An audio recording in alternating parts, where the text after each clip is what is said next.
जब जब धरती पर अधर्म बढ़ता है, जब जब मानवता अपने मार्ग से भटक जाती है, तब तब स्वयं भगवान इस धरती पर अवतार लेते हैं। ये कथा है उस अवतार की जिसने प्रेम को भक्ति बनाया, नीति को जीवन का आधार बनाया और कर्म को मोक्ष का मार्ग दिखाया। ये कथा है श्री कृष्ण की। द्वापर युग का समय था। मथुरा नगरी पर शासन करता था राजा कंस। अत्याचार, भय और अन्याय उसका स्वभाव बन चुके थे। एक दिन आकाशवाणी हुई, हे कंस, देवकी की 8वीं संतान तेरे विनाश का कारण बनेगी। यहीं से आरंभ हुआ अधर्म और धर्म का महासंग्राम। भाद्रपद मास, कृष्ण पक्ष, अष्टमी की रात, घोर अंधकार, मूसलाधार वर्षा। मथुरा के कारागार में देवकी की कोख से जन्म हुआ उस बालक का, जो स्वयं नारायण का अवतार था। कारागार के द्वार स्वयं खुल गए। वसुदेव ने बालक को अपनी टोकरी में रखा और यमुना पार कर गोकुल की ओर बढ़ चले। गोकुल में नंद यशोदा के आंगन में कृष्ण ने बाल रूप में अनेक लीलाएं की। कभी माखन चुराते, कभी गोपियों को छेड़ते, तो कभी असुरों का अंत करते। पूतना, तृणावर्त, शक्टासुर, सबका अंत बालकृष्ण ने किया। ये संकेत था कि अधर्म कहीं भी हो, उसका अंत निश्चित है।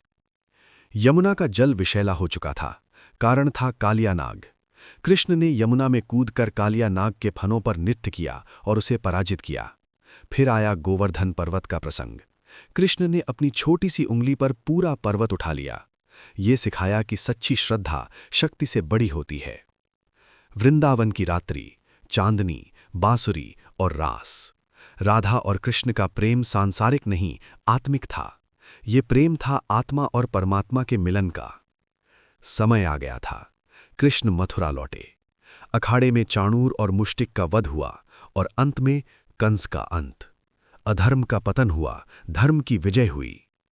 कृष्ण ने समुद्र के बीच द्वारका नगरी बसाई। वे केवल योगेश्वर नहीं, एक कुशल राजा भी थे। न्याय, नीति और प्रजा कल्याण उनके शासन की पहचान थी।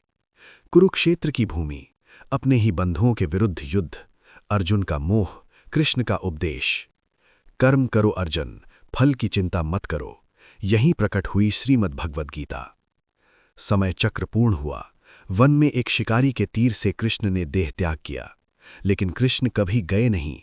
वे आज भी जीवित हैं, गीता में, भक्ति में और हर कर्मयोगी के हृदय में। श्री कृष्ण कोई कथा नहीं, वे जीवन जीने की कला हैं। जहां धर्म है, वहां कृष्ण है।